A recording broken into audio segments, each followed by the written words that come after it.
E eu acho triste que a gente ainda precisa explicar isso, mas precisa. Me parece que isso infantiliza um pouco a discussão, mas alguns ouvintes dizendo que estão fazendo apologia da maconha, né?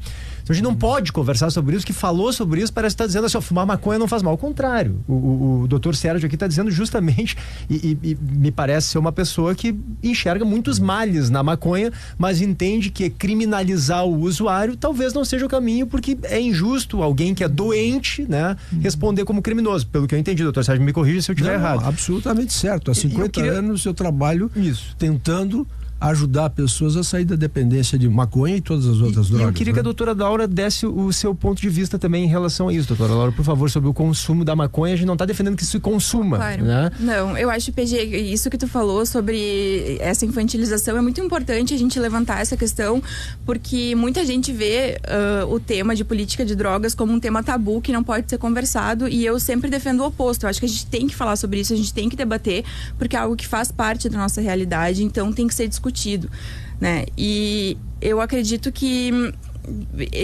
essa questão de falar que se faz uma apologia às drogas quando se fala sobre o tema é uma visão muito rasa sobre toda a questão e toda a problematização, né? E voltando para a questão agora um pouco mais jurídica da descriminalização, que hoje o STF à tarde vai retomar esse julgamento, né? O STF está julgando justamente a inconstitucionalidade do artigo 28, que é o artigo que trata da posse e porte para consumo pessoal.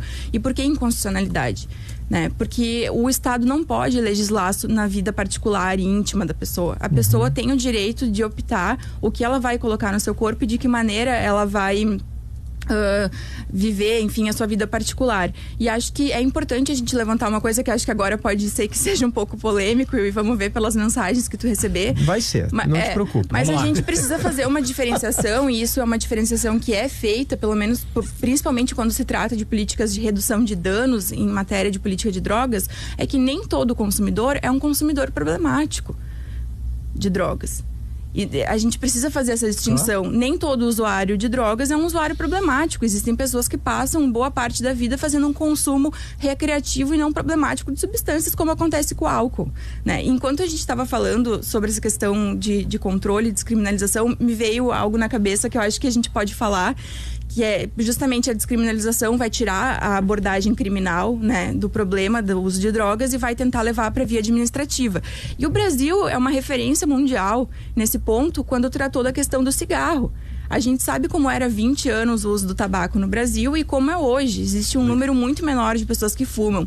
E como se tratou essa questão? A partir de uma perspectiva que não foi para via criminal, uma perspectiva administrativa, restringindo o acesso, dificultando o acesso. A gente sabe que restringir o acesso é algo que funciona muito, restringir as áreas de consumo que a pessoa pode consumir, né?